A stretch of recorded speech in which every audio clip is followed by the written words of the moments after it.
একটা প্যাটার্ন দেওয়া আছে, প্যাটার্নটি কোন বীজগাণিতিক রাশি সমর্থন করে। তাহলে যে প্যাটার্নটা দেওয়া আছে এই প্যাটার্নটা কোন বীজগাণিতিক রাশিকে সমর্থন করে এটা আমরা শিখব।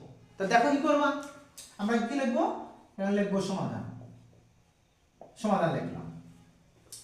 তাহলে কি আছে, প্যাটার্নটি নিয়ম লিখবো, প্যাটার্নটি নিম্নরূপ।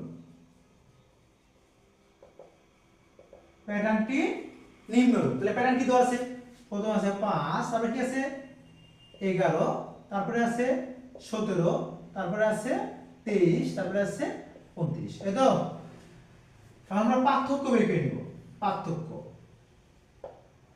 তাহলে দেখো এই যে 5, এই 11 থেকে আমরা 5 বিয়োগ করব, কত? তাহলে আমরা 11 থেকে যদি 5 বিয়োগ করি কত হবে, 6 হয়ে যাবে।